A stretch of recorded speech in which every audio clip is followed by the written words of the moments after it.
Consumption function क्या होता है?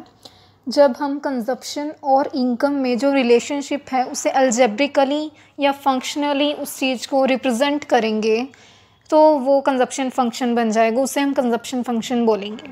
ठीक है, तो कंजप्शन फंक्शन हम किसे कहेंगे?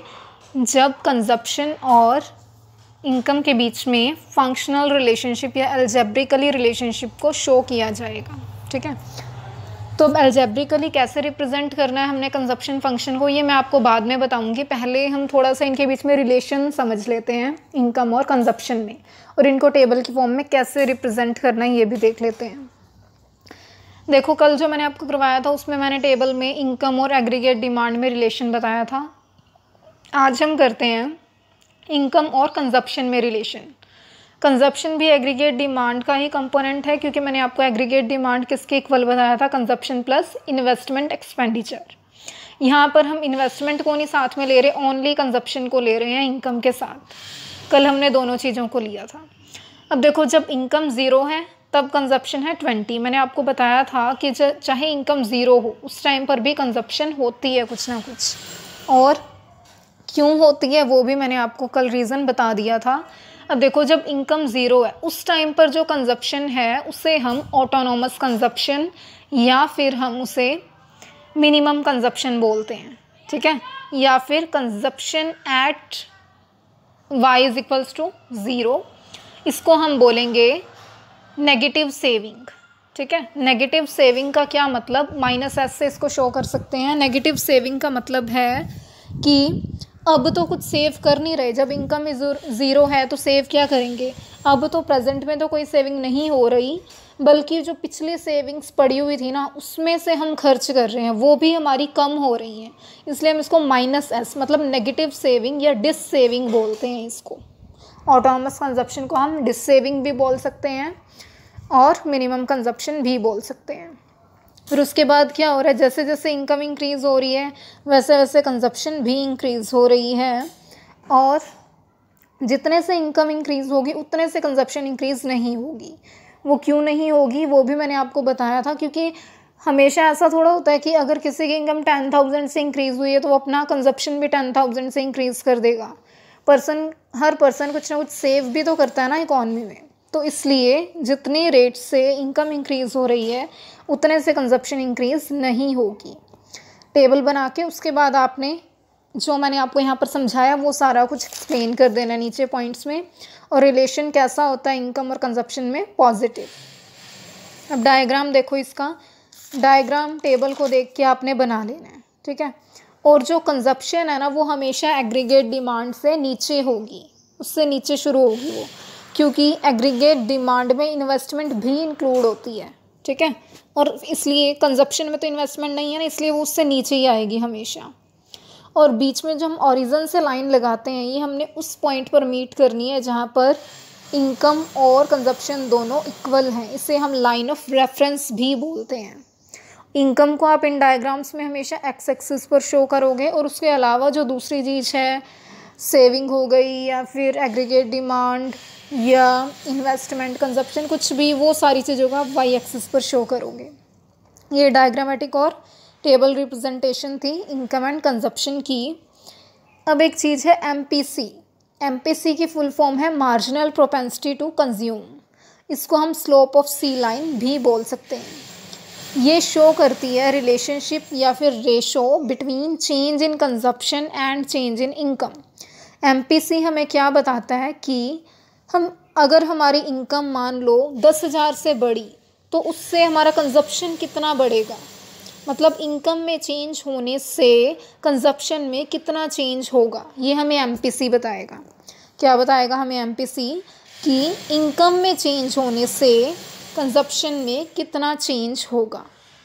अब इफ़ेक्ट क्या है दोनों में से? चेंज इन इनकम इफ़ेक्ट है या चेंज इन कंजप्शन? मैंने बोला इनकम में चेंज होने से, मतलब कारण क्या है, कोज क्या है? इनकम में चेंज होना। कोज को हमने डिनोमिनेटर लेना है, और उसका जो इफ़ेक्ट है, इफ़ेक्ट ये आ रहा है कि उससे कंजप्शन भी चेंज हो रही है, इफ़ेक्ट हमने ऊपर लेना है न्यूमिनेटर में। ठीक है, तो चेंज को हम ट्रायंगल के साइन से शो करेंगे। अब एमपीसी का फॉर्मूला क्या हो जाएगा? Change in C upon change in Y. अब पीछे जो टेबल था उसके अकॉर्डिंग अगर हम देखें तो जो कंजप्शन है वो कितने से इंक्रीज़ हो रही थी, 40 से, और इनकम कितने से इंक्रीज़ हो रही थी, 50 से। तो 50 को मैंने नीचे लिखा एंड 40 को ऊपर, दोनों को कट किया तो 0.8 आ गया। अब 0.8 आने का क्या मतलब है, इसके नीचे कुछ नहीं है तो हम 1 लगा देते हैं। इसका मतलब है कि अगर इनकम 1 रुपये से इंक्रीज़ होगी तो कंजप्शन इंक्रीज़ होगा 80 पैसे से। ठीक है, हर 1 रुपये की इनकम इंक्रीज़ होने से उसका 80 पैसा कंजप्शन इंक्रीज़ होगा और बाकी जो 20 पैसा है वो सेव हो जाएगा। या फिर आप ऐसा भी कर सकते हो, इसको इस तरीके से भी इंटरप्रेट कर सकते हो, अगर 100% इनकम में एडिशन होगा तो उसका 80% कंजप्शन में एडिशन होगा और 20% सेविंग होगी उसकी। उसके बाद है एपीसी और एमपीसी, ये दोनों डिफरेंट कंसेप्ट हैं, अलग अलग कंसेप्ट हैं। अलग अलग कंसेप्ट कैसे, एपीसी का मतलब होता है average propensity to consume. MPC में हम लेते थे change in C upon change in Y, लेकिन एपीसी में हम लेंगे सी अपॉन वाई, मतलब कंजप्शन अपॉन इनकम। ठीक है, और अब मैंने यहाँ पर ऐसा लिखा है कि slope of C function is indicated by MPC not by APC. अब देखो, जब हम डायग्राम बनाते थे उसमें कंजप्शन मैंने शो की, तो कंजप्शन को जब शो किया तो यहाँ पे हर स्टेप पे, हर पॉइंट पे देखो पता लग रहा है कि इनकम कितने से इंक्रीज़ हुई, कंजप्शन कितने से इंक्रीज़ हुई। तो ये जो एमपीसी है ना यहाँ पर, यही इसके स्लोप को शो कर रही है, एपीसी नहीं कर रही। ठीक है, उसके बाद मैंने आपको बताया था कि अलजेब्रिक रिप्रेजेंटेशन आपको एक्सप्लेन करूँगी आज। अलजेब्रिक रिप्रेजेंटेशन मतलब एक्स वाई वगैरह के फॉर्म में चीज़ों को एक्सप्रेस करना। तो C is equals to C bar plus B Y, इस तरह से हम इसको एक्सप्रेस करेंगे। C का मतलब है टोटल कंजप्शन एंड C बार का मतलब है मिनिमम लेवल ऑफ कंजप्शन, या फिर जिसको हम ऑटोनोमस कंजप्शन भी बोल सकते हैं, या फिर मैंने आपको बताया था इसको हम क्या कह सकते हैं, डिस सेविंग। जब इनकम 0 है उस टाइम पे जो कंजप्शन है उसको हमने C बार लेना है। प्लस बी वाई, वाई हमारी इनकम होती है एंड बी का मतलब है एमपीसी। एमपीसी बता चुकी हूँ आपको क्या है, तो बी की जगह आप एमपीसी भी लिख सकते हो। अब इसमें देखो, टेबल में से हम इनकम को उठाते रहते हैं जितनी भी दी हुई है वहाँ पर, और कंजप्शन टोटल वैल्यू निकालते रहते हैं। पहले इनकम क्या थी 0, तब कंजप्शन अपनी कितनी आएगी, ऑटोनोमस कंजप्शन सेम ही रहेगी हर बार। ठीक है, वो है 20। एमपीसी हमने निकाला, हमेशा 50 और 40 से ही चेंज हो रही है ना इनकम और कंजप्शन टेबल में, तो 0.8 ही रहेगा एमपीसी। इनकम कितनी है 0, तो कंजप्शन आ गया टोटल 20। नेक्स्ट टाइम में देखो, नेक्स्ट स्टेप में इनकम है 50, तो कंजप्शन कितनी हो जाएगी, ऑटोनोमस वही 20 रहेगी प्लस एमपीसी भी वही 0.8 रहेगा। इनकम चेंज हो गई ना, यहाँ पे पहले 0 थी अब 50 हो गई, तो 50 लिख दिया यहाँ पर, टोटल कंजप्शन आ गई 60। ऐसे ही जब आप इनकम 100 लोगे, फिर इनकम 150 लोगे, तो टोटल कंजप्शन आपकी आ जाएगी। ये आप खुद भी करके देखना, टेबल डायग्राम वगैरह जो भी यहाँ पर दिए हुए हैं एक बार आप खुद भी बना के देखोगे।